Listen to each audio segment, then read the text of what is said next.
All right, guys, listen. We know that I like to live a little. And part of that is just kind of stress free drafting. You get your guys.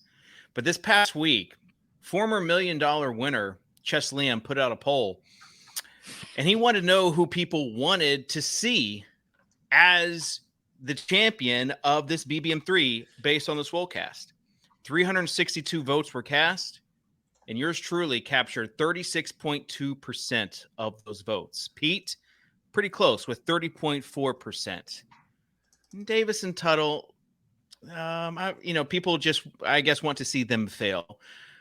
But the big takeaway here for me was, I don't just have to live a little. I've got to go big or go home, and that's what we're gonna do on this show because I'm drafting another underdog team, and it could be the lineup that ships this thing to give the people what they want, and that is a Socrdave championship. Next on the Swolecast and RotoGrinders.com.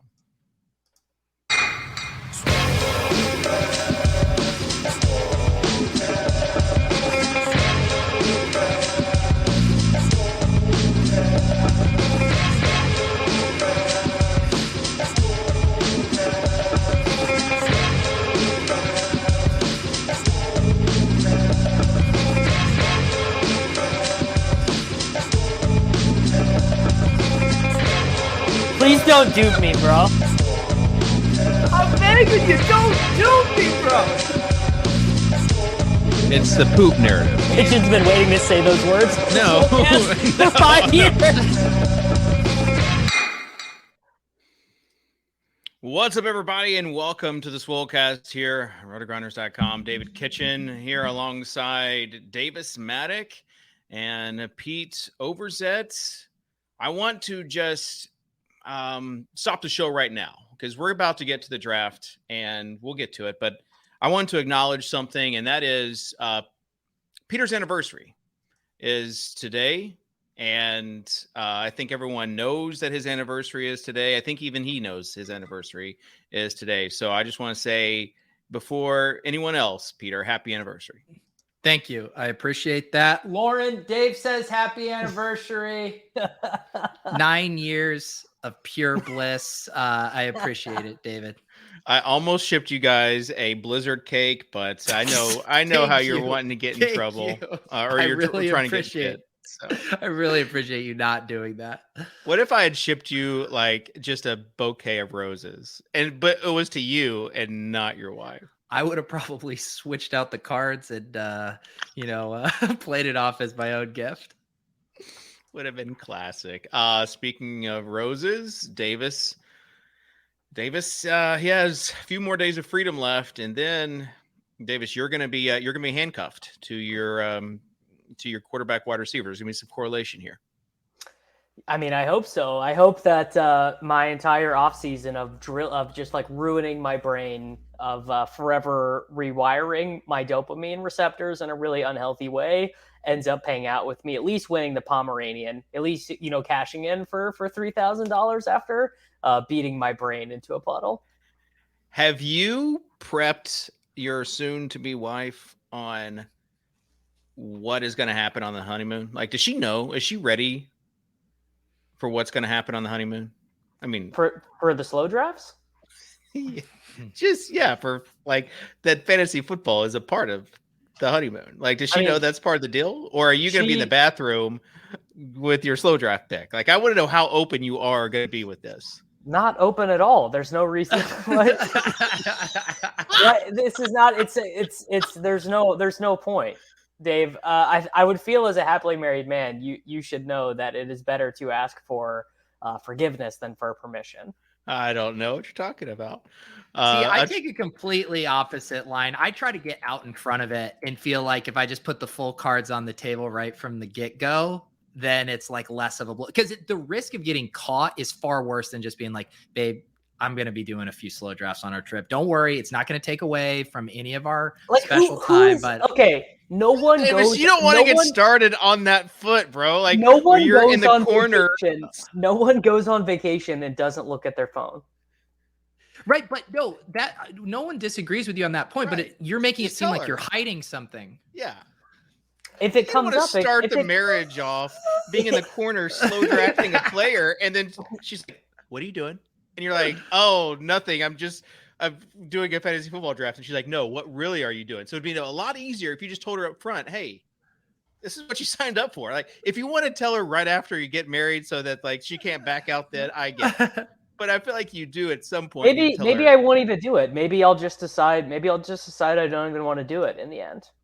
If you asked her, Davis, how many teams she thinks you've drafted this offseason, what do you think her guess would be?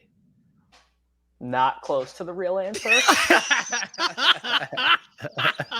I'm at like 250 right now, probably in total. I don't know, but I mean, I do so many of them at the gym. Like I've done 9 drafts already today.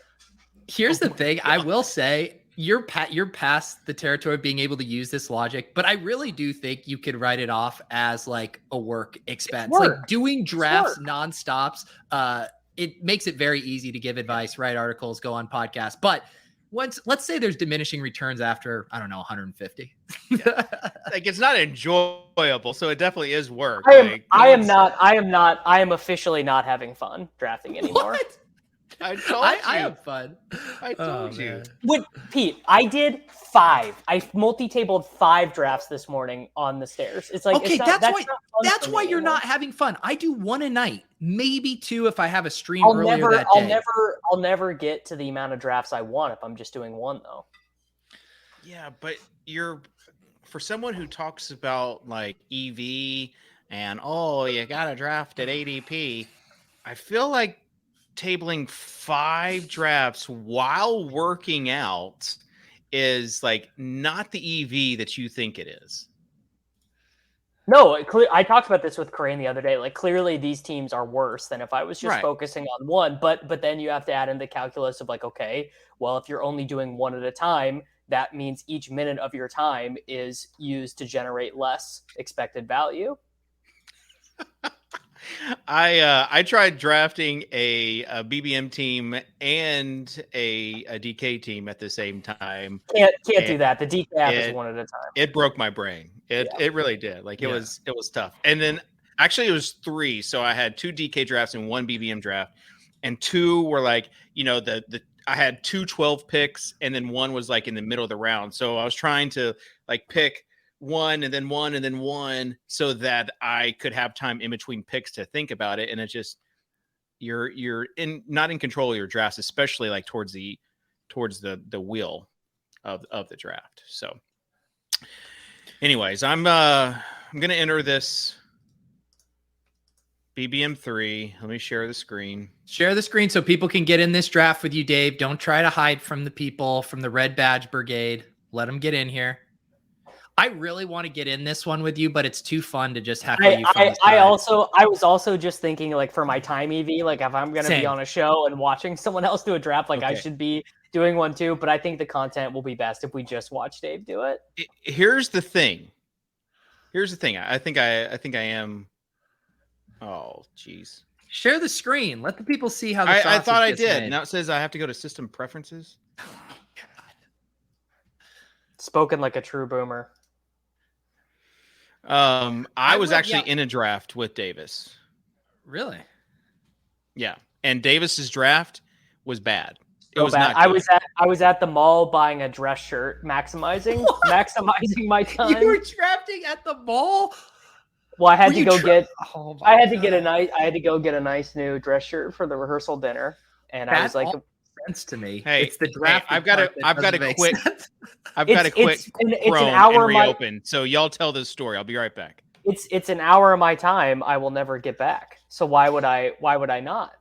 Even today, so I went to the gym. I normally go Wednesdays, like for an hour at lunch. And it crossed my mind today. I was like, maybe I'll hop. I wasn't doing cardio. And I was like, maybe I'll hop in a draft one more. And I was like, no, I'm going to get too distracted. It's going to slow my workout down. And like an adult, Davis, I said, you know what? I'm just going to work out without. So I've actually gone the other way. I used to only do the drafts while I was doing cardio and not while I was lifting. But I just feel like I'm too much up against the clock. So I did a full leg day while drafting on Underdog today. You need to free yourself from these artificial benchmarks you're trying to hit for the amount of drafts you're doing. Well, the season is going to start, and then I'll be able to go back to normal. Yeah. There's our fearless No, leader. because then it's going to be tweaking your 150 max set. There's always another thing. I don't want 150 anymore. I'm a single entry bro these days. I'm thinking like last year I would call myself a 3 max bro, building like 3 to 5. And at least right now, I'll probably change. But right now I'm like, what if I was just a pure single entry bro? Just one lineup One team? each week, one clean sweat. All right, guys. Oh, the big dog. The big dog over Jamar Chase. Oh my God, the big Yep. dog over Jamar Yep. Chase. He's playing into the No. character. He's playing Dude, into the character. This is an absurd bit. Do you know How is it absurd, Pete? How is it absurd? Davis, what would you say? How many drafts? Because it will happen occasionally that Chase will fall to 6, but I would say less than 10% of drafts. I would say I've never seen it, to be honest. I don't think I've ever seen it. He fell to 8. He fell to 8. People. I mean, there's concerns. That guy was definitely drafting on autopilot, and he just assumed Chase would be gone, so he was just ready to snap Calvin. God, you disgust me. Do you know what would have happened to my brand if Derrick Henry probably falls back to you in the second round in a good room. the upside of winning with Derrick Henry is just tremendous, right? Like if I won $1 million with Derrick Henry as my lead dog, it's so over. along those lines, Dave. I did just happen to go back and look at the 2020 Titans season that led to your first best ball final, and the degree to which the Titans ran hot that season. I had completely forgotten the field goal stat that they were the best third down team in the NFL, and that for 6 weeks in a row they literally did not kick a field goal. Yeah, they also couldn't get off the field. So the defense was not good, which made the offense have to be good and efficient to win as many as they did. Yeah. Dave, can I mansplain an advanced level best ball game theory concept that is in play for you at this spot, and I want to hear your thought on it? Yeah. Is it going to be the tight end, the Mark Andrews? No. Okay. No, it's saying you made a very conscious choice to fade Jamar Chase, who normally goes in that spot. So you're making a big bet against Jamar Chase. Do you want to compound that bet with a T. Higgins selection here in the second round? No, I don't. Good talk. Like maybe in the third round, but he's not making it to you in the third round. Get out of here. Oh man, I was hoping that CD would make it to me. Like a Henry CD Lamb team would just be Henry CD Lamb team probably ships the whole thing, right, Dave? Right. And week 17, you guys know. Okay. All right. I think I'm gonna go with Mark Andrews. We love it. We're living a little. We're living a little. Here's the thing. I kind of looked at Peter's, just like you looked at my team, Davis. You were, studying some of the great teams of the past. I looked at Peter and Beimfor's finalist team as well. Like we're all finalists here except for one. But they kind of went out of their way to have a different sort of lineup. So I'm thinking the same thing with like how many Henry, Mark Andrews teams are there going to be where we go wide receiver a little bit later. Zigging when they zag with upside players. We know Derrick Henry is the alpha. We know Mark Andrews is the alpha. Like we know that the offense is running on the receiving side through Mark Andrews and Derrick Henry on the running side. Well, let me pour some cold water that Henry and Andrews ADP were like directly correlated for the first 2 months of drafts in BBM3 before Andrews slid. But this was back when you weren't drafting, so I wouldn't expect you to know that Andrews was going in the early second. Yeah, like who cares, but, right? But draft on upside. Peter, it doesn't matter because the combinatorics don't matter at all. The bottom line is I want alphas on my team. I want guys. You just told me the bottom line was a unique combination. Now there's lots of different bottom lines. You know what is so funny about this bit is that there are people out there who just actually want people to be seriously doing fantasy analysis like Dave is doing right now. Like they really just want people to be like, just draft alphas, just draft the best plays. Dave would have 100,000 subs on YouTube if he just would actually put his nose to the grindstone with this analysis. Yeah. Of playing I just want alpha players. I want guys that I know that I can trust in and that I have high upside. I don't want the guys that just could get me value at where I'm at. I want like league winners. I want a whole team of league winners. Don't we all, Dave? Don't we all? All right, who's the pick here? You know what? Can't wait for you to take the most unleague winnery player available. I need to think. You're paralyzed with self-doubt right now, and it's incredible. All right, you know what? I am going to go with it. I'm going to go with Nick Chubb. Amazing. This is so high tea. Oh my God. Nick Chubb, we don't know what's going to happen with Kareem Hunt, right? I think the only thing we know is that he's right now looking unlikely to be in a Cleveland Browns uniform. So Dave, why is do you want Nick Chubb? Do you want me to impart to you a galaxy brain theory that you should draft Kareem Hunt and Nick Chubb together because they actually are going to correlate on winning teams? Because if Kareem Hunt gets traded, that uncorrelates their ceilings. If I was correlating, I would draft Dearness Johnson and Kareem Hunt. Well, Dearness Johnson is going to be on the team, so that doesn't make sense. Right, but I'm drafting for upside, Davis. So I would be drafting two of the backups with their upside being that one Dearness Johnson. That your third round pick is dead. You draft Dearness Johnson, hoping your third round pick dies. Davis, you don't understand. I don't expect you to understand. I do think you're getting a lot of experience this year, right? With all your drafts. That's going to help you out. But until you've been through the finalist fire, you don't know. You do not know the type of pressure and the fortitude that it takes to do this. So I do my common theme to being in the finals in back-to-back years was 0 RB squads. I do like the idea of your through line just being one specific player, Derrick Henry on all your finalist teams. That's the only through line. Alpha, high touch guys with just unlimited upside. That's the whole unlimited upside. Well, I'll tell you what, the Browns and how they use Chubb in the passing game or lack thereof, there is a limitation on the upside. There is a back limit. Cannot wait till you see what I'm going to do with this. Are you going to go bully tight end? Is it Traylon? Is it Traylon season already? Do I hear a drum beat? I can't wait until fucking Jacoby Myers is your wide receiver 1 on this team. He's going to draft Darren Waller ahead of ADP after not practicing since July 30th. All right. I'm going to draft again. Oh, I thought Cam Akers. I thought Cam Akers would be a good pick I like guys. My receivers like to be a part of high octane offenses.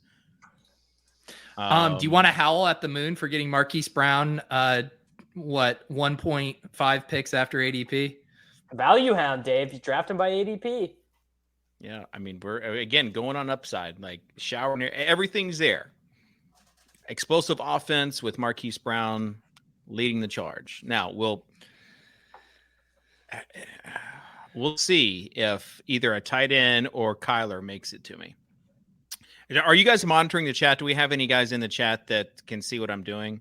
Because I feel like I'm giving away all the alpha. Paul, I was inverted. Paul is definitely watching, and he just took Bateman. Big Marley might be watching. Jake Twitch is probably watching. Reveal yourself in the chat if you're watching and drafting. So they're getting all the alpha. So I can't really explain what I'm about to do. It's got to be all post-pick style. There's a couple unwritten rules to kind of society, and that's if you ask a cop if he's a cop, they do have to say yes or no. And if you are drafting in a live stream draft, you do have to reveal yourself in the chat as well. Yeah. See, there they are. Paul, Jake, they're here. All right. And for those that do not know, again, I'm using the Spike Week overlay, which just helps tremendously as far as just color coding basic things. It seems kind of juvenile to say this helps, but if you later on the draft, when you see all your guys that are green and you can just filter by those guys, it helps. And then it also tells you week 16 and week 17 matchups. as well some as of our exposure. some of our brains are so big we can just retain all of that information. I guess I'm just getting confused, Kitchen. Do you just draft alpha plays, or do you need overlays for more information when you're drafting? Which is more important? Alpha plays that correlate. Okay. All right. Okay. Yeah. You know, I'm actually going to request a feature for you guys that just highlights ADP and like green and red. Like, oh, I got him ahead of ADP. Look at me. Having a little flame emoji next to a ADP faller would be nice. All right. Kyler sniped. That does hurt. That one hurts. Well, who's the alpha play here, Dave?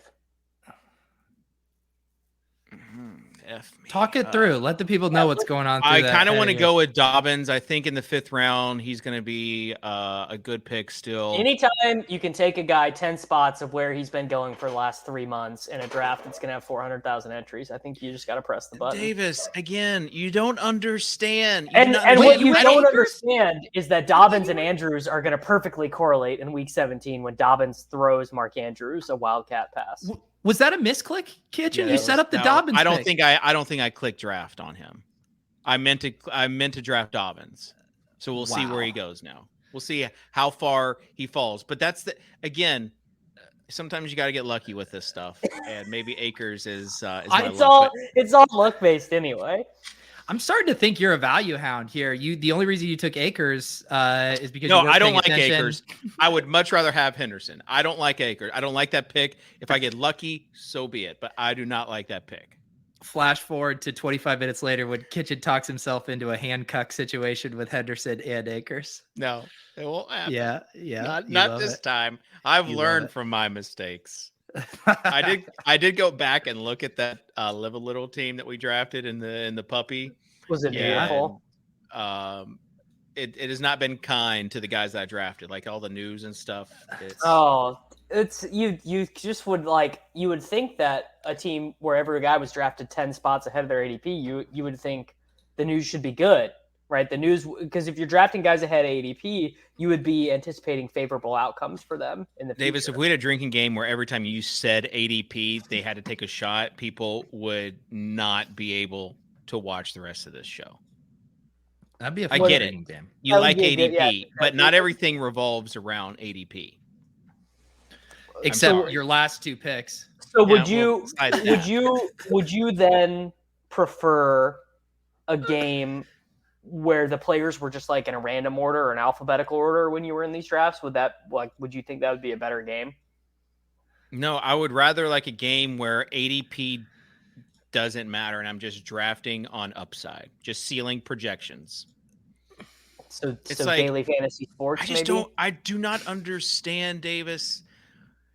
Like maybe you're a changed man, maybe you getting engaged and becoming married, like maybe that's a part of this whole vanilla Mincash-matic, personality that you have. I guess we'll see when the season rolls around. You're much more likely to win $2 million if you draft. You're asking me why would you take a sub 10% player in your tournaments?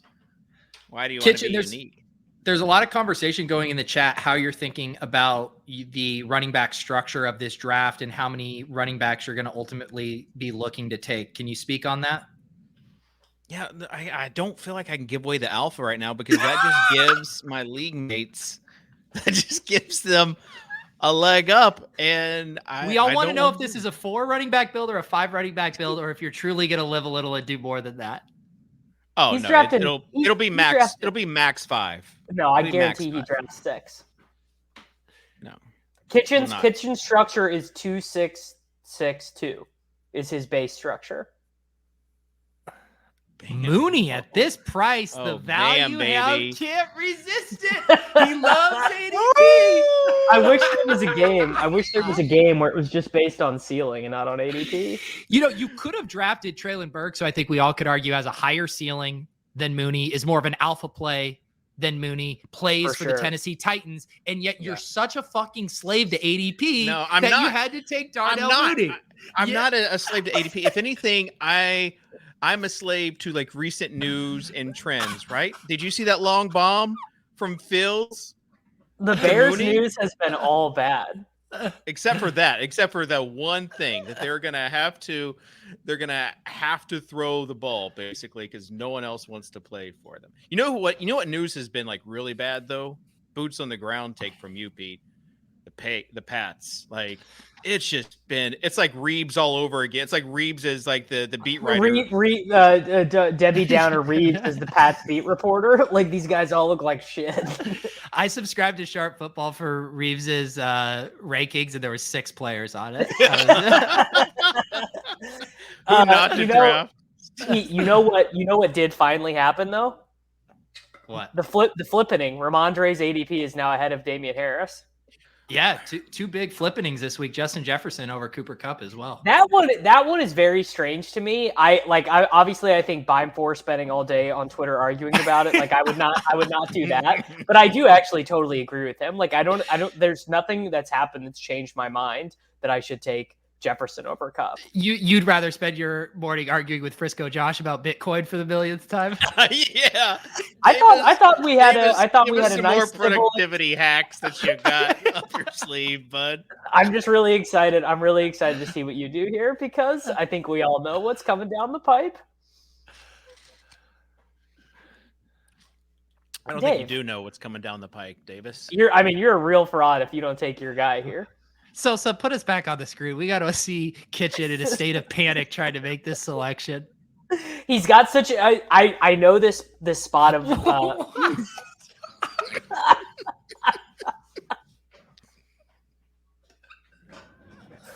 You like that Henry Tony Pollard correlation in week 17? Week 17. You guys like Davis's draft the other day. I wish I could pull it up. I wish it was really bad. This one I did at all. He correlated. Who did he? I got his only correlation was Zach Wilson and Berrios. Like that was his only correlation there. Every quarterback I needed got snapped. It was really Davis, bad. maybe you should have drafted him around early and live a little, pal. Like that's how you get your correlations. You're so tied to ADP where you cannot even stack your teams, and it's sad. It's sad that you can't correlate or stack because one thing is tying you down, and that's ADP. I think you just need to let go of that anchor, bud. The irony of you making an awful pick, passing on Treylon Burks, who was the right pick there for you, Kitchen, and you love Treylon Burks. I mean, what's wrong with you? The ultimate alpha, the hometown alpha. Have you seen what him practicing with the 2s and the 3s? It's all noise. It's all fake news. Bet on alpha. Someone once told me that you just bet on alpha. Maybe there's another Titans. Maybe there's another Titans wide receiver. Kyle Phillips and alpha. I know where you're going with this. Pete, when you put that out there, when you put out the tweet was, I can't believe David's not been on Kyle Phillips. Is he even a thought leader for the Titans anymore? And then I showed you the tweet. I know it gave you an opportunity to slam dunk on me, but the first thought that you had was probably, wow, like he was in front of this. Do you know what's so funny about that, Dave? Is there was a split second before I sent that tweet where in my head I was like, maybe Kitchen has already read about how, but I was like, God knows I'm not going to his profile to look. A lot of 3 favorite tweets to sift through to find the Kyle Phillips tweet. So there's Burks. Here's the thing, right? Here's the thing with Burks. I got a ton of them. Bags, the bags are backed. You got to keep that exposure under 80%.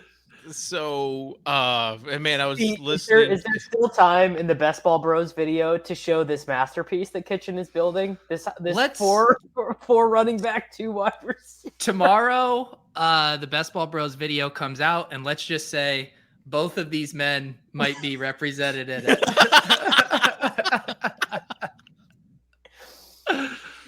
All right, so there goes Edwards. There's good value on Damian Harris here, Dave.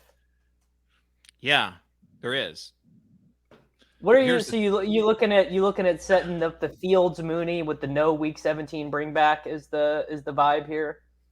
Here's the thing, right? Damian Harris. Have you seen the recent targets and catches they're all for him in scrimmage? They're all going to the Alpha Jonnu.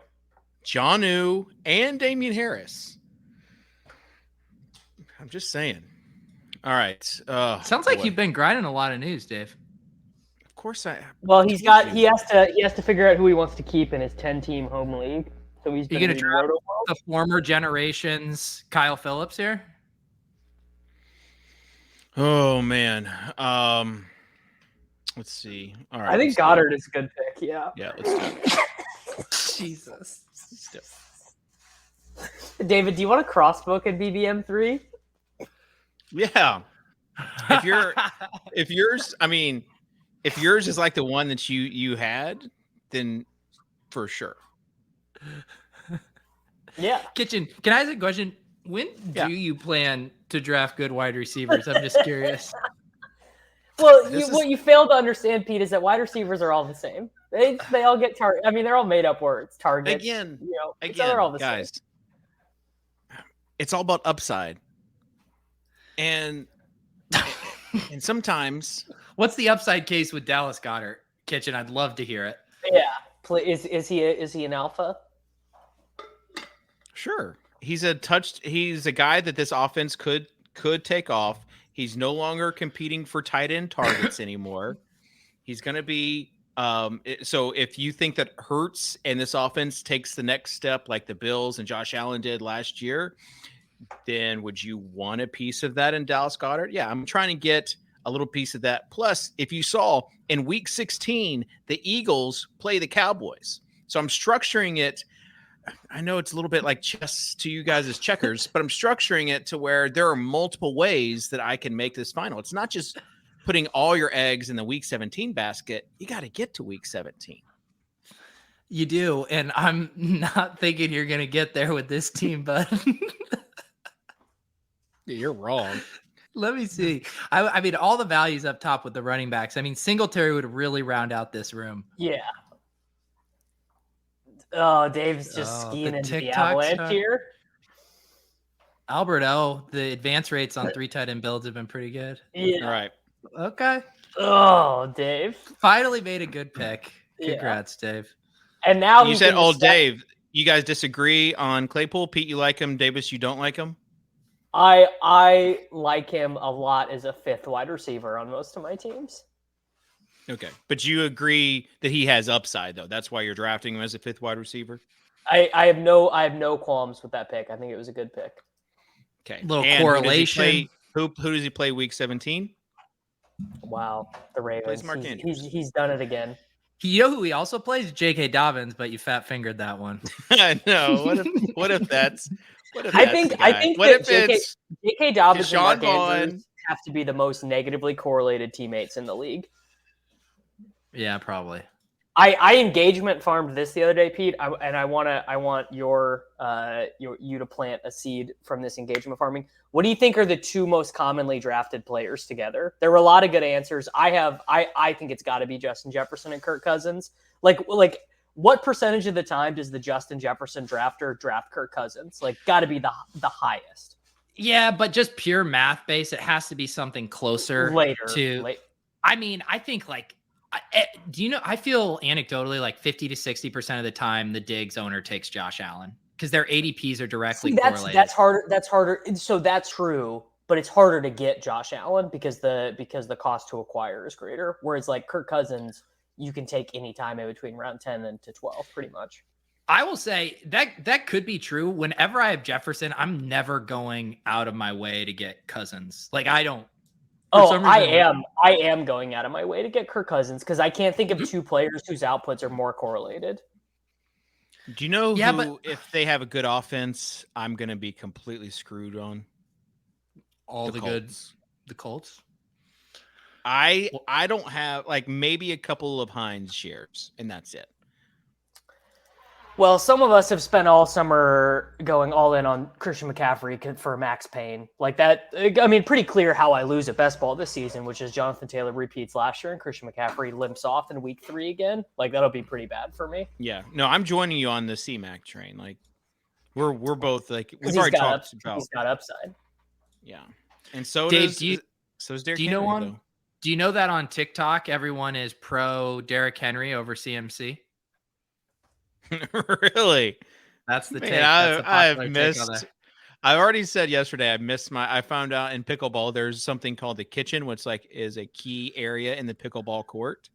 So I feel like I missed the brand train on that Are one. you getting into How pickleball? can Pickleball's so how can popular now. Value Hound Dave pass up on Devin Singletary here? Davis, it's about how you structure your team. So I'm looking for high upside guys as I can. As his mouse hovers over Russell Gage. Yeah, I don't know why Gage is there. All right, so I'll go with Galladay. You know, people forget Galladay, he was good. And he was a dominant force. And what if last year was just a year that's where we can just forget and move on? And what if this Giants offense actually has some legs this year? Makes you think. You gonna set up the $1 backdoor double? It's not. It's Wandale. There's no way that Connor's pronunciation is correct. It's a funnier pronunciation though. I'm not saying that as if that's his actual name. It's just it's Rondale and Wandale. I like it. All right. It's a good bit. What's your plan at quarterback, Kitchen? What's your plan at wide receiver? What's your plan at quarterback? So I'm gonna go. I feel like I've got running back and tight end covered right now. That's why I didn't ask about those. Yeah. Yeah. So with quarterback and wide receiver, it's the rule of large numbers. So in math, there is the rule of large numbers. It says like the more you have, the more of a chance you have. There's also something that we like to call in the industry spike week, right? And that's when you have these players. So people don't like to hear about this name, but Racey McMath has some legs as a spike week player. What? In the 18th round. Dave, I need to make a criticism of this. The first time we did this bit, it was really funny, but you have not advanced on the bit. The bit has not evolved. Like, what is the bit? What is the bit to you, Davis? That you're just drafting players at complete random, essentially. No, Racey McMath. Did you see, Davis? You're drafting all these drafts and getting ready for the wedding. So you're missing some of this training camp news. Tannehill said that McMath is a guy that he has not had in years past as a guy that completely blows the top off the defense. I just want you to think. I want you to think of what a play action could be with King Henry and Racey McMath. Tell me how we went from you justifying a 3 quarterback, 3 tight end build because the law of large numbers to Racey McMath spike weeks within the same sentence. He's saying that Racey McMath is a good 5th wide receiver. Yeah. I'm saying there are 4 running backs, maybe a 5th. Oh gosh, Dave, you're on the clock. I'm on the clock. You got to take Daniel Jones for that week 17. Look at all this tight end value here. I know, right? I really want to take Gainwell, for being honest. Like, I really do. Yeah, Nick Sirianni wore the Gainwell shirt. Gainwell over Fields in this spot is so fucking egregious. Oh, Dave, this is so bad. Are you doing this? Like, you tell me this team is bad. What does Gainwell do for this team? What does Gainwell do for this We've team? already talked about Scott. If Gainwell is making your lineup, like, you are so dead. Why? Why is that? Because that means that Derrick Henry and Nick Chubb are making your lineup. Matt says this might get thrown out. Oh, do you ever? Davis, I want to know: Are you actually paying attention to the news? That Nick Sirianni wore a Kenneth Gainwell t-shirt. That Gainwell is it could be the guy in Philly this year. Even if he is the guy, he's still not good for this team. He could score 200 points and make your lineup twice. He's heading into the 12th round without a QB and took Gainwell. You guys don't get it, and it's okay. I understand because you are looking at it with one fixed lens, right? And your lens is this draft not like other drafts? And here's what I would say. Here's what I would say. A, live a little. B, B, I think you guys need to practice a little bit more tolerance. Practice some tolerance. Yeah, because Amazing. like if any draft is not like your specific draft or how you want to format it, then you criticize it and you make fun. And Pete you laugh. and I don't even draft the same. Pete and I draft very differently. Pete does not take some of these dusty second and third round running backs that I do. Like I've got a good position on Joe Mixon and James Conner, and I guarantee Pete has like none of those guys. Very, very little. I will say, Kitchen, though, this is like a 1 step forward for Spike Week promotion and then 2 steps back. If this is how you showcase how to use this tool. Well, no, you can see how I'm using the tool. That's the great thing about Spike Week is it's construction agnostic, right? Like you can. Yeah, let's ask Eric. Construction agnostic. Yeah, like it doesn't matter how you are formatting your team. Because it does. Because however you're formatting your team, you can use this tool. Like if you want a 2 wide receiver to start with 2 wide receivers in the first 10 rounds, you can do it, and it's still going to show you who you have. The Spike Week tool it does not have like a preference with this. What if Bime4 built it in that if you have 2 wide receivers entering into the 10th round, it just cuts out like the tool just auto the script stops running and it stops displaying the information for you. Oh my god. Oh my gosh. I mean, Value hound has just all fallen into his lap. jeez, Louise, Fields in the 12th round. The upside of Fields could be like a top 3 quarterback this year if they let him cook. Dude, this is the most Kitchen thing ever. Gainwell, like 9 picks past ADP, in Fields, 12 picks past ADP. You guys, just get past the ADP lens and focus on upside. Gainwell, tremendous upside. Fields, tremendous upside. There's also some correlation there. I didn't make the finals just drafting on ADP. I want alphas. Kenny Gainwell is the antithesis of an alpha. The Eagles' backfield famously full of alphas. Yeah. Yeah. Who's your I fourth can go wide down this receiver? list Do and tell have you one? like who Davis would be drafting.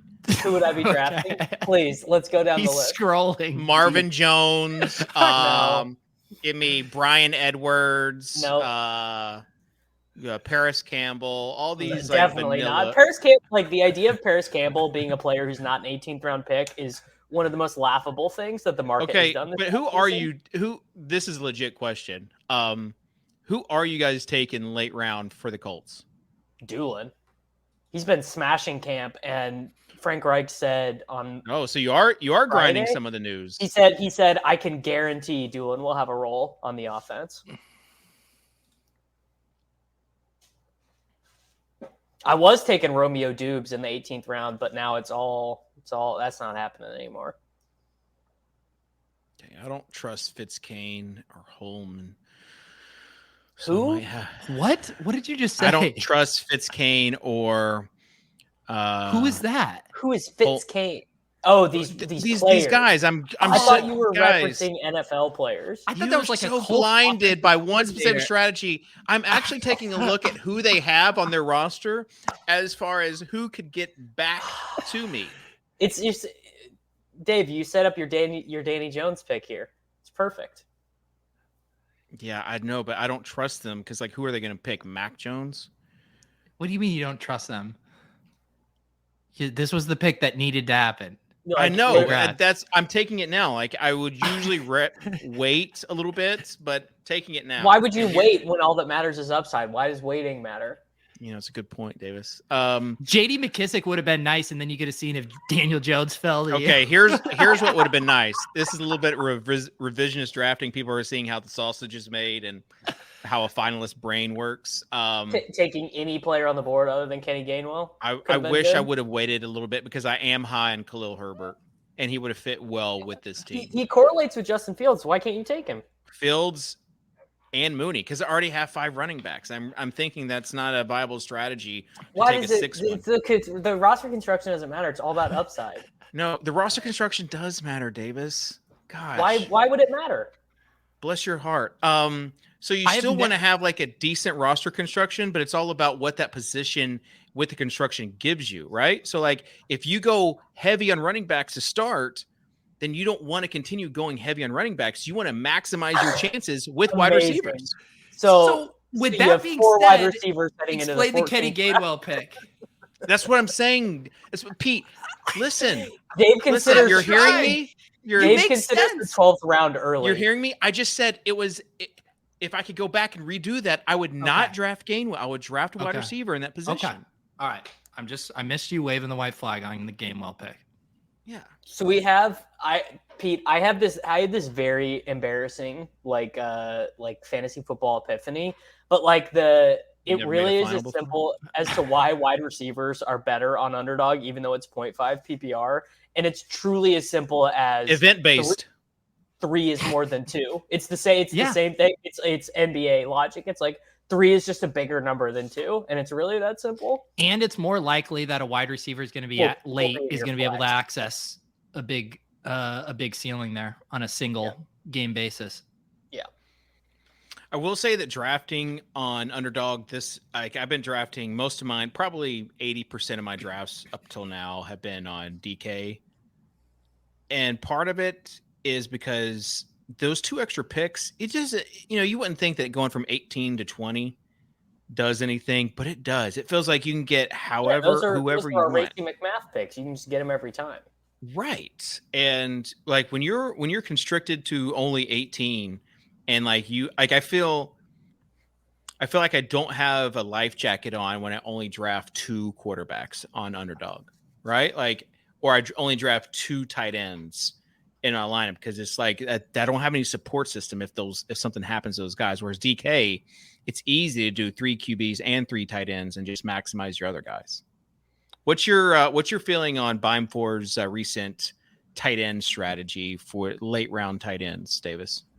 Just taking guys who don't get drafted in a big portion of drafts. Have you read it? No. Well, if it was Awesome-O, you would have read it, right? Probably not, to be honest. I try not to read very much. I try not to engage with other people's content that much when I'm still drafting a lot because I don't want to be drafting other people's. You were copy pasting Awesome-O strategies 2 weeks ago, Davis, and now all Kitchen, of a sudden just tell us what the article said. Yeah. I don't know. I didn't read it. It seemed like it was. Okay, that was a good bit. That was a good bit, Dave. That was a good bit. That was a good bit. So I didn't, but it seemed like because he was touting Bellinger, and I totally agree. I totally agree with his logic. Like I've been taking a lot of Jonnu recently as my third. I have too. Jonnu makes complete sense for him to be like going undrafted. Oh boy, I'm on the clock here. You know what? Crowder would be the total alpha play. No, that's the Davis. That's the Davis Mincash play. I got no Crowder. I'm a McKenzie guy. Boy, Will Fuller's an alpha. Doing it. Crane told me that Will Fuller like 60 spots ahead of ADP is beautiful. Crane told me that Fuller is his number 1 drafted wide receiver on Underdog. That is too aggressive for me. Did you see one of the teams linked to Fuller? The Cowboys. And one that didn't really make sense, like if he wants to win, but the Bears was also a team. Well, his agent, what's happening right now is Will Fuller doesn't really want to play football. His agent is contacting these teams to try and get them to give a dollar amount that would make Will Fuller want to play football, I think. That's my conspiracy theory on Will Fuller. But I wonder how many of these Underdog teams have Fields and Fuller. I mean, these are the type of combos you have to kind of dig into. You have to play like kind of the what if scenario. Yeah. The what if scenario being I draft whoever the hell I want, and then what if I what if I win? What if I win? There's a live a little scenario where you just have to kind of use your imagination every line. I just don't understand, especially Mincash-matic, how you can be on when we're talking about DFS, how every lineup has to tell a story. You want to be unique. You want to go against the field, and you're so tied to ADP. Well, it's a very different game. Best ball and DFS don't have a ton in How common. is it a different game when you have 500,000 entries into it? Because being price sensitive is much more important in a market-based game where the market evolves over time. There's no market evolution in DFS. The prices are set and constant. No, the prices change every week. Okay. I mean, they change every week. I don't know what you're playing. For one slate, for one scoring period, the prices change every week. This is too easy. I can't believe you got $1 to fall to you there. This I know. is too easy. It's like shooting fish in a barrel, am I right, Dave? It really is. It really is. You know, this is kind of like the movie that people see or the show, and they're like, they don't get it at first, but then towards the end, it all starts. It's like The Wire season 5. Everything kind of starts blending in where these individual masterpieces make one collective masterpiece, and that is this lineup right here. So what do you think structurally your end game here is, Kitchen, with 3 more picks left? What do you think this team needs? I told you. We're going wide receiver. You see this 3 tab? straight? Probably. Right. Okay. Well, let's see what quarterback. That seems prudent. I just really can't get over Dave saying that the prices in DFS change every week, so it's the same thing. That was really good. Dave, No, I'm saying that the strategy slate, of being unique to win a large field contest for DFS has a similar method of winning that. It's a very different branch of game theory. They have you and I both have won the Millie Maker, right? Correct. Yeah, correct. Thank you.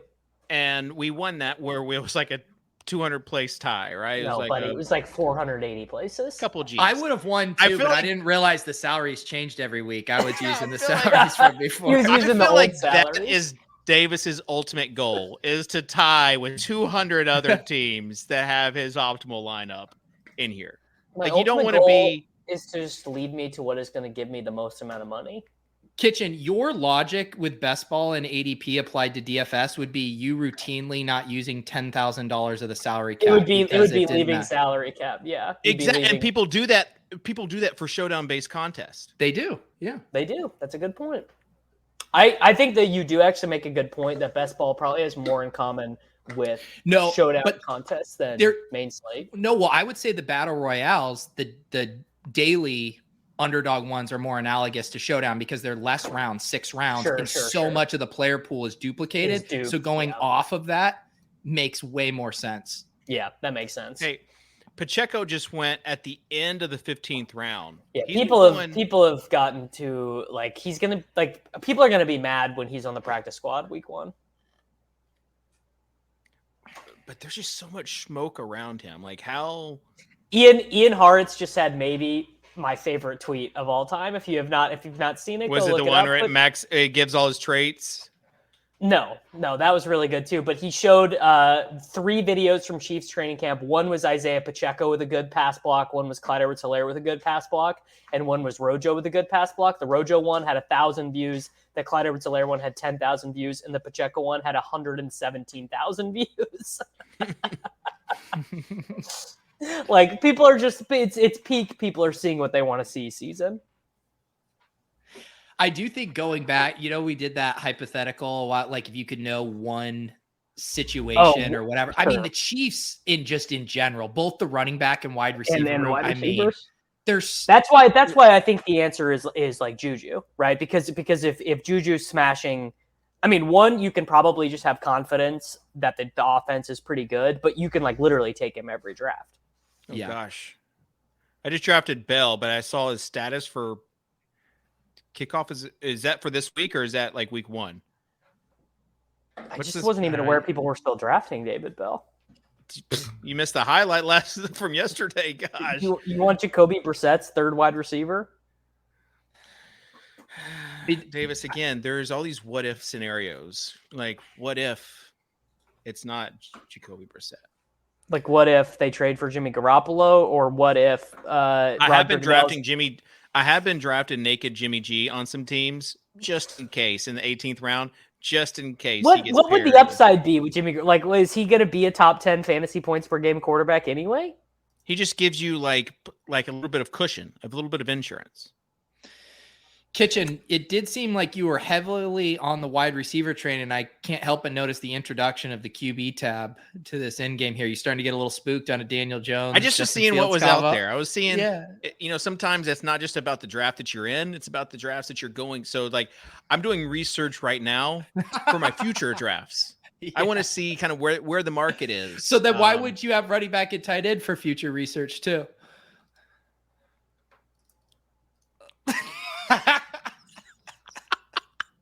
So many logic pretzels I'm having to undo today.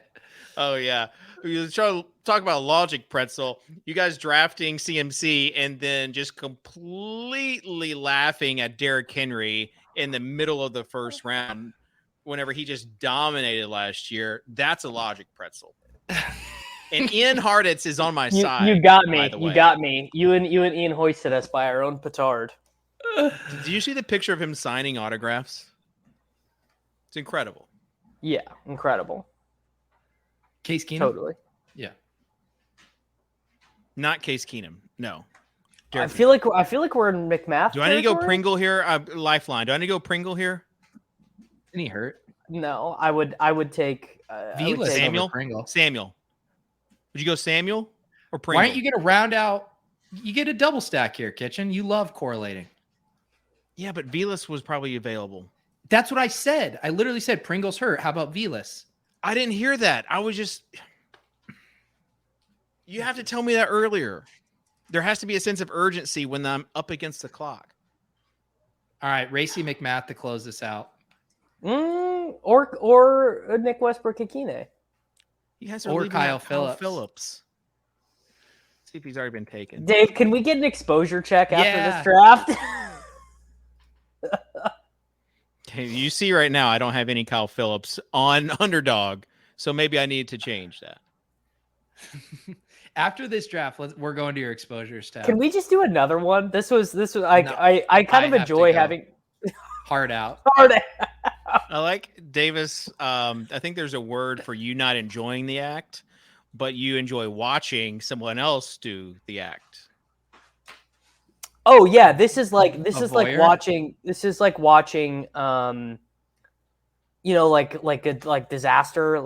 disaster videos, like watching like buildings get blown up and stuff. Like it's sort of tickling that same spot in my brain. I kind of like watching someone slip and fall at the grocery store on like a wet spot.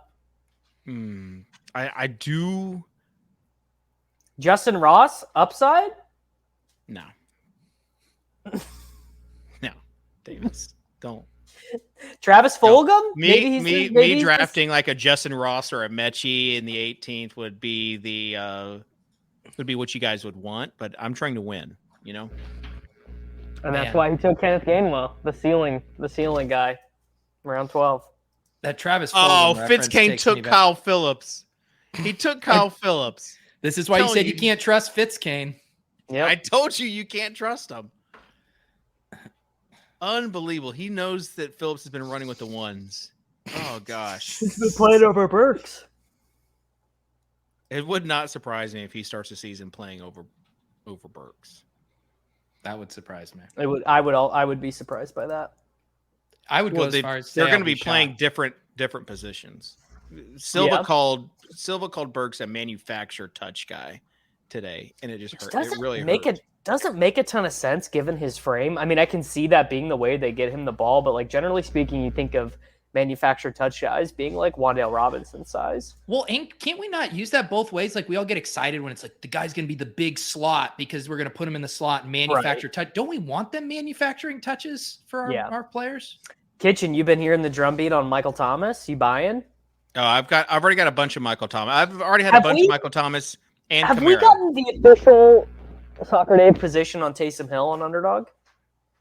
I like it, but I've already drafted two. I need I don't mean for this draft. I just mean like in general. Like if you give me a. Do you like Prosh, Wallace? I do right now. I do like Prosh. I like. Well, Prosh. If Duvernay's there, take him, but he's gone. I'm Prosh over Duvernay at this point. I think. No way.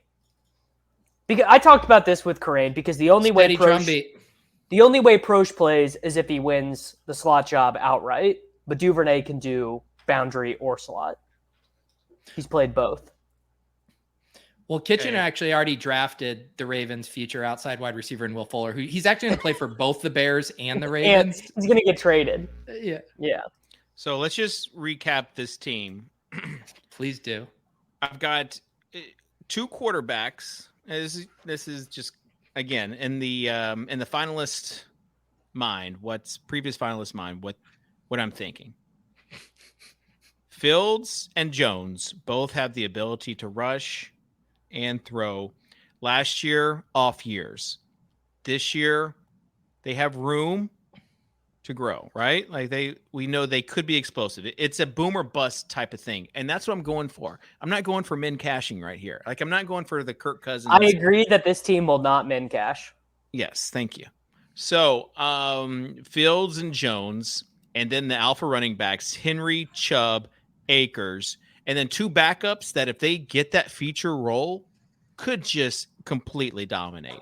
So no qualms with running back. Running back, they're except the the qualm of the pick you said you wish you could undo. That qualm. Yeah, beside that, the foundation for this team. Andrews and Goddard, again, 2 just solid guys that are just going to give me points. Andrews could easily be tight end 1 this year. And then the wide receivers, there's a lot of them. So just there's a lot of them. And they're all pray. We got to hope and pray. A best ball thought leader monologue to seeing Dave's done 15 drafts. He's done 15 drafts today. This is just on Underdog again. I've done a lot more. Can we get on Spike Week and check your DK exposures? Yeah, let's do that. We love to see it. I mean, there's nothing I love more than getting direct access to a thought leader. 60% Kyle Phillips. I don't even know what it is. So are you jamming Cowboys players too then? I mean, you'll just have to see. All tournaments. I mean, we do love the week 17 correlation in this show. Yeah. Okay, all tournaments. It's going to be weird. 27 drafts. It's really going to be weird to 27 drafts. It's really going to be weird to transition to DFS for you after being such a thought leader. Okay, Davis, you laughing at 27 drafts when you know I've already have 15 in Underdog. It's 42. It's 42 drafts, and you're laughing at that. That's you know what? I shouldn't. That's for you. That's working very hard. Well, that's your privilege showing. Honestly, like my that privilege. Yeah, like not everyone can max enter. Am I privileged to not have a child? Is that my privilege? It's your future child's. Yeah. All right. So, how am I going to afford one of those little things without Best Ball Mania 3? All right. So you see. I love the Tennessee stats. Robert Woods. 59% of his team have multiple 16 Titan stacks. So you see the roster builds right now. It literally is every former Titans player. Here's the thing with Woods. I feel like Woods is getting slept on. People just think he's a min cashmatic type vanilla. They think he's like a 30-year-old guy coming off of a tear in ACL. Wait, right. Can we go over to the roster build? Kitchen has 12% 4-6-7-3 builds. He's been taking some Jimmy G in. Can I tell you about those builds? Are the auto draft? There's not a max thing. So there's been 2 nights where I have fallen asleep drafting, and then I wake up to 4 quarterbacks. But you never know, really. You never know. Pete, it's amazing. I've seen you like being real anti 4 QBs, but I heard that 4 QBs and 4 tight ends, they could be the key to unlock it this year. Like, well, I was out on it until I heard something about the law of large numbers, and now I'm really coming and around. Now I'm in. The law of large numbers means you have a good team. All right. So there you go. Shout out to Spike Week again. It doesn't matter how Spike Week is not. It's not like favoring one strategy over the next. It's just telling you what you have. It's telling you law of large what numbers. you got. Live a little. So you see, Dave, I gotta give you credit. Just a god level performance from you today. You really brought it. You did not disappoint the people. Spike Week isn't giving you giving you health tips. They're just giving you a DEXA scan and telling you all the shit. That's exactly. It's exactly what they're, it is. They're the full body scan, and you got to pay You got to pay a doctor more to fix what it tells you. It's telling you all the meme coins you have in your account. Like, not saying that every one of them is like real valuable, but it's at least showing you. Okay, that's why today I was able to pass on Traylon Burks, right? Because my bags are already packed with them. If I was you, Pete, I would just like be hyping him up big time now, so that his ADP continues to rise. Yeah. Except that when you hype a player up, that means you don't get to draft them as much anymore. Like We've round already 6, been through. But that's what Pete does. That's what Pete did with Breece Hall. He said he was done drafting Breece Hall, and so that's why he was happy. He was happy with his exposure to Breece Hall. Yeah, I'm on to you, pal. Dave, if one of Pete or I wins Best Ball Mania 3, how are you going to react to that? I already said, Davis, I'm with the 12% of the people that want you to win. Of the I'm with the majority. Dave winning is by far the funniest thing by a mile. Yeah. Yes. Yeah. If I win, Davis, I promise you this. If I win the $1 million, I will. You'll send me a Mooncat. Not just a Mooncat. I will send you a 2017 one that was minted in 2017. So that was like a one. Is that on ETH proof of work or ETH proof of stake? Yeah, both. 2,500. Both? It's like top 2,500. Someone hasn't been grinding the Ethereum mainnet news. Guilty. Let me tell you, it's all terrible. The ETH stuff, it's all mess. It's going up to like 1,800, right? Just gotta live a little. All right. Pete, final thoughts. Always a pleasure, Dave, watching a maestro in his prime do what he was put on this earth to do. And a real treat today. Yeah. I was like watching a virtuoso pianist just kind of practice their craft. Yeah. Amazing. I would say that there have been multiple times in history where people don't really get it at the time of like the match. There are definitely people who don't get the show out there. After they die is when they get famous. After they win is when people see the brilliance of the performance. So I would say that's probably in line with this, but appreciate everybody tuning in and joining in the fun. Leave us a comment on, what you would have done differently, if anything, and give us a like, shoot us a follow, and we'll see you next week. Davis won't be here, so we'll have to come up with a fill-in guest. Maybe Tuttle. I heard that Mr. Tuttle. Tuttle is grinding all the preseason projections, like really for NFL. So he knows about NFL. We just got to get him. We got to. Except the problem is he only knows about Racy McMath. He doesn't know about Traylon Burks because Traylon Burks doesn't get a projection. He knows about them all, fella. He's got it covered. But that will do it. Thanks for joining us here on the Swolecast. We'll see you next week on the Swolecast from RotoGrinders.com. Peace.